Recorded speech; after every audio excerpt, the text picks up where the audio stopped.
सूर्योदय के बाद से ही शुभ मुहूर्त शुरू प्रारंभ। जी ऐसा क्या करें कि मतलब जो माता रानी है वो प्रसन्न हो जाए अपने भक्तों से और उनकी सभी मनोकामनाओं की पूर्ति कर दे। कहते हैं कि कुपुत्रो जायेत क्वचिदपि कुमाता न भवति। तो ये कलश स्थापना क्यों की जाती है, इससे माता रानी का क्या संबंध है? माँ के सामने वो कलश जब आप स्थापित करेंगे, मन रूपी कलश, तब आपकी मनोकामना भी पूर्ण होगी और कलश स्थापन का जो पूर्ण लाभ होगा वो आपको मिल पाएगा। नवरात्रि में अखंड ज्योत प्रज्वलित करते हैं, इसके पीछे का कारण क्या है और इसे किस विधि से पूरा करना चाहिए? दीपक ज्योतिर पर ब्रह्म दीपक ज्योति जनार्दन दीपो हरत में पापम पूजा दीप नमोस्तुते। जब नवरात्रि के 9 दिन आखिरी दिन कन्या पूजन करें तो उसमें एक बालक को जरूर रखना चाहिए। नमस्कार, स्वागत है आप सभी का हमारे इस खास वीडियो में और आपके साथ मैं सुष्मिता मिश्रा। शारदीय नवरात्रि कब शुरू हो रही है और इसका समापन क्या है, इसके व्रत का पारण क्या है और इस नवरात्रि माता रानी को कैसे प्रसन्न करें उनके भक्त, इन सभी के बारे में बातचीत करेंगे। और हमारे साथ इस वक्त मौजूद हैं पंडित रमेश चंद्र शास्त्री जी। इनसे बात करते हैं और जानते हैं कि इस बार भक्त माता रानी को कैसे प्रसन्न करें। पंडित जी, बहुत बहुत स्वागत है आपका। धन्यवाद आपका। पंडित जी, ये बताइए कि इस साल शारदीय नवरात्रि की शुरुआत कब से हो रही है? पहले तो सभी लोगों को जय जय जी राधे, जय माता दी। इस बार जो शारदीय नवरात्रि का प्रारंभ है वो 22 तारीख से शुरू हो रही है जी, जिसे 22 सितंबर कहा जाए जी। और ये शारदीय नवरात्रि इस बार प्रारंभिक कहें तो प्रारंभ में ही भक्तों का उत्साह वर्धन के लिए कुछ विशेष लग रही है जी। और प्रारंभ होने के बाद कैसा होगा तो समय बताएगा। इसका जो शुभ मुहूर्त है वो क्या है? इस बार शारदीय नवरात्रि के प्रारंभिक जो शुभ मुहूर्त है, क्योंकि जो प्रतिपदा तिथि है वो रात्रि से ही प्राप्त है जी। और प्रतिपदा तिथि में ही नवरात्रि प्रारंभ होती है। तो हर बार की नवरात्रि में तो कलश स्थापन का विशेष मुहूर्त हुआ करता था जी, लेकिन इस बार सूर्योदय के बाद से ही शुभ मुहूर्त शुरू प्रारंभ। जी। कुछ ऐसे विशेष कार्य होते हैं जिनको लोग कहें तो व्यक्तिगत सिद्धि के लिए या कोई विशेष विजय यात्रा के लिए ऐसा यदि मुहूर्त कोई यदि चुनना चाहेगा तो उसके लिए वो मुहूर्त रहेगा अभिजीत मुहूर्त, जो 11:36 से लेकर के और दोपहर 12:23 के मध्य होता है। ये सुबह के 11 बजे? हाँ, सुबह के 11:36 से 12:23 के बीच का जो समय होता है अभिजीत मुहूर्त होता है। कलश स्थापन तो सुबह सूर्योदय के बाद होगा जी। कोई विशेष कार्य यदि संपन्न करना चाहता है व्यक्ति अपना माता रानी से रिलेटिव या अपने जीवन संबंधित कोई ऐसी सिद्धि के लिए कर रहा है तो उसको अभिजीत मुहूर्त में ही पूजन प्रारंभ करना चाहिए। तो आपने तो कलश मुहूर्त का भी आपने बता दिया, तो पंडित जी ये बताइए कि इस बार माता रानी किस सवारी पर सवार होकर आ रही हैं? इस बार माता की सवारी है गज, कहें तो हाथी जी। इस बार माँ हाथी पे सवार होकर के आ रही है जिनका स्वरूप बहुत सुंदर और सौम्य होगा जी, क्योंकि हाथी स्वभाव से ही बहुत सरल और सौम्य होता है जी। हालांकि उसे अपने क्रोध को याद न दिलाया जाए जी, तो वो बहुत ही शांत और सौम्य रहता है जी। हाँ। तो पंडित जी, अब मेरा ये सवाल है आपसे कि इस बार माता रानी को किस प्रकार से प्रसन्न करना चाहिए उनके भक्तों को? देखिए, ऐसा क्या करें कि मतलब जो माता रानी है वो प्रसन्न हो जाए अपने भक्तों से और उनकी सभी मनोकामनाओं की पूर्ति कर दें? देखो ये आप बात सही है कि हम किस प्रकार से उनको प्रसन्न करें। वैसे माता तो पहली बात ये बता देते कभी रुष्ट होती ही नहीं है जी। वो कभी रुष्ट नहीं होती। कहते हैं कि कुपुत्रो जायेत क्वचिदपि कुमाता न भवति। माता कभी रुष्ट होती नहीं है जी। वो तो हम अपने मनोभावनाओं के अनुसार उनको देखते हैं तो ही हम उनको प्रसन्न करते हैं।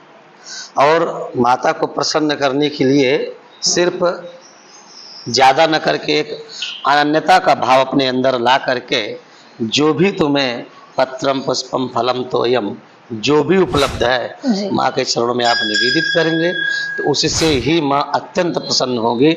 लेकिन पूजन के साथ साथ मन में किसी भी प्रकार का कोई द्वेष, कोई छल, कोई कपट ना हो तब, क्योंकि माँ को निर्मल मन ही भाता है। जी। उनके पास जाने के बाद यदि मन में किसी प्रकार का कोई तुम्हारे अंदर छल कपट है तो फिर आप वो अनुग्रह के पात्र नहीं है। तो पंडित जी, अब मेरा एक सवाल आपसे ये है कि जैसे हम नवरात्रि में कलश स्थापना करते हैं, तो ये कलश स्थापना क्यों की जाती है? इससे माता रानी का क्या संबंध है? देखो, कलश स्थापना का जहाँ तक विषय है और कोई भी विशेष कार्य होते हैं तो उसमें कलश स्थापना होती है। जी। कलश स्थापना इसलिए होती है कि आप जब कलश के पास बैठते हैं, जिस प्रकार से समस्त तीर्थ सागर जलों को लेकर के उसमें कलश में डाल करके जौ, चावल, सुपारी, हल्दी इत्यादि डाल करके आम्र पल्लव लगा करके और नारियल लगा करके सजाते हैं, जी। समस्त जलों को में आवाहित भी करते हैं। जी। उसी प्रकार से कलश का मुख्य उद्देश्य ये होता है कि आप अपने समस्त इंद्रियों को सन्निहित करके एकीभूत करके, जिस प्रकार से आप सारे जलों को एकत्र करके अब भगवान वरुण का आवाहन कर रहे हैं, तो आप अपनी सारी इंद्रियों को समेट करके एक कलश का पूंजीभूत करके माँ के सामने वो कलश जब आप स्थापित करेंगे, मन रूपी कलश, तब आपकी मनोकामना भी पूर्ण होगी और कलश स्थापन का जो पूर्ण लाभ होगा वो आपको मिल पाएगा। जी। पंडित जी, अब मेरा सवाल आपसे ये है कि हम नवरात्रि में अखंड ज्योत प्रज्वलित करते हैं, इसके पीछे का कारण क्या है और इसे किस विधि से पूरा करना चाहिए? ये अखंड ज्योत एक बहुत विशेष चीज है। जी। और अखंड ज्योत का मतलब है कि वो कभी खंडित ना हो, जितने समय तक आप करें। जो खंडित होता है तो दोष कारक होता है। जी। और हम तो यही कहेंगे कि आप अखंड का संकल्प ना लें, जी। क्योंकि आप अखंड का संकल्प लेकर कार्य करते हैं और वो मध्य में खंडित हो गया तो उसका दोष लगेगा आपको। जी। आप पूर्णता को लेकर के माँ से कहें कि जितना सामर्थ्य हो सकेगा जी। हम उतने समय तक इसको प्रज्वलित रखेंगे। अच्छा, अखंड ज्योत का एक ये शास्त्रीय विधान है। आप जब भी अखंड ज्योत विराजमान करें जी। तो नीचे स्वस्तिक या अष्टदल कमल बना करके चावल पुष्प इत्यादि रख करके उसमें तिल से, देखो इसमें अनेक अनेक पदार्थों से जलाया जाता है, किस कार्य की पूर्ति के लिए आप क्या कर रहे हैं उसके अनुसार ज्योत भी जलती है। कोई तिल के तेल से जलाता है, कोई गाय के घी से जलाता है, कोई सरसों के तेल से भी जलाता है। जी। तो विशेषकर जो ज्योत जलाने का विधान है वो घी से यदि आप ज्योत जलाते हैं तो आपकी समस्त कामनाओं की पूर्ति होती है जी। और देवताओं की प्रसन्नता होती है। दीपक जब जलाते हैं तो दीपक जलाने का मूल उद्देश्य ये होता है कि दीपक ज्योतिर पर ब्रह्म दीपक ज्योति जनार्दन जी। दीपो हरत में पापम पूजा दीप नमोस्तुते, ये इसकी प्रार्थना है। तो उसमें भगवान ब्रह्मा भी आ गए, भगवान विष्णु भी आ गए, देवादिदेव महादेव भी आ गए और आदि शक्ति पराम्बा जगत स्वरूपा जगत जननी माँ दुर्गा भी आ गए, क्योंकि जो ज्योति पुंज है शक्ति स्वरूप दुर्गा का ही होता है। जी। तो त्रिदेवों की शक्ति स्वरूप दुर्गा को लेकर के ज्योत जलाए ताकि हमारे मन में छुपा हुआ अंधकार, बैठा हुआ अंतरात्मा में जो विकार है वो दूर हो जाए और जो एक सात्विकी प्रकाश है हमारे अंदर फैले और हम पर देवी की कृपा प्राप्त हो जाए। पंडित जी, अब मेरा सवाल आपसे ये है कि नवरात्रि में किन नियमों का पालन करना चाहिए? नवरात्रि में बहुत ही सावधानी के साथ व्रत रहना चाहिए। अन्य व्रतों से कोई भी हो सावधानी से रहना चाहिए, लेकिन ये व्रत इतना सावधान करने का है। प्रथम तो इसमें शुद्धता का विशेष ध्यान, जी। ब्रह्मचर्य का निहित पालन, मन में किसी प्रकार का कोई कुविचार नहीं आना चाहिए। जी। व्रत रहने वाले व्यक्ति को अन्न और नमक का पूर्णतया परित्याग करना चाहिए। जी। कुछ व्रत हैं उसमें आप नमक ले सकते हैं, लेकिन इस व्रत में आप नमक नहीं ले सकते हैं। जी। एकदम पूर्णतया शुद्ध विचार से और प्रातः वेला में उठने के बाद पहले भगवती का चिंतन और उसी भगवती स्वरूपा माँ पृथ्वी का स्पर्श, ये नवरात्रि का विशेष है। जी। करने के बाद स्नान ध्यान करके प्रथम माँ शक्ति की आराधना पूजन करने के बाद ही आप अपने दैनिक कार्य में सन्निहित हो।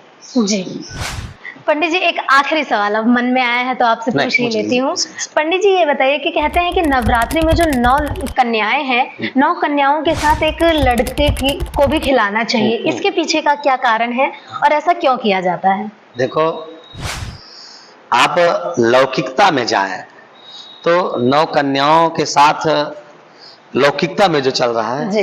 कि एक ग्वालिया भी रहता है जी जो उसको उस ग्वालियर को भाई की संज्ञा दी जाती है, जी क्योंकि भाई के ही संरक्षण में बहनें रहती हैं जी और जब भाई साथ में नहीं है तो बहनें ऐसे स्वतंत्र कहीं नहीं जा सकती। जी तो इसको लेकर के पूछते हैं कि एक ग्वालियर साथ में अवश्य होना चाहिए।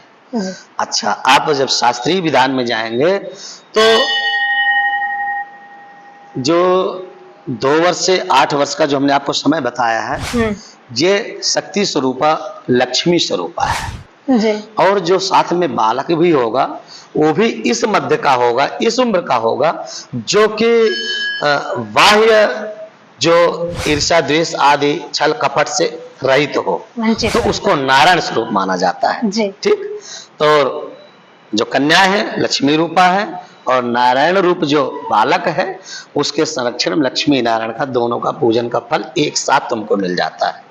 और हम माँ वैष्णो के दर्शन करने गए तो वहां पर उसको भैरव की संज्ञा देते हैं। जी हाँ, वैष्णो देवी में हमने एक वहां का धर्माधिकारी जिससे पूछा, सवाल किया, मन में आया, पूछ लिया, तो बोले ये भैरव की संज्ञा दी जाती है। भैरव माता के पूजन में बहुत विशेष स्थान रखता है अपने आप में, कहीं के ऐसा है। और शायद वैष्णो देवी में भी ऐसा है कि आप माता के दर्शन कर लिए तो भैरव के दर्शन नहीं किए तो आपका दर्शन अधूरा रह जाता है। तो इसलिए एक लड़के की पूजन का विधान बताया गया है। मतलब नवरात्रि में 9 दिन, हाँ। जब नवरात्रि के 9 दिन आखिरी दिन कन्या पूजन करें तो उसमें एक बालक को जरूर रखना चाहिए। ये शुभ माना जाता है। ये शुभ माना जाता है। बिना इसके कन्या पूजन और नवरात्रि का जो व्रत है ये अधूरा माना जाता है। जी, बहुत बहुत धन्यवाद पंडित जी आपका। फिलहाल के लिए इस वीडियो में इतना ही। अब मुझे और पंडित जी को दीजिए इजाजत। नमस्कार।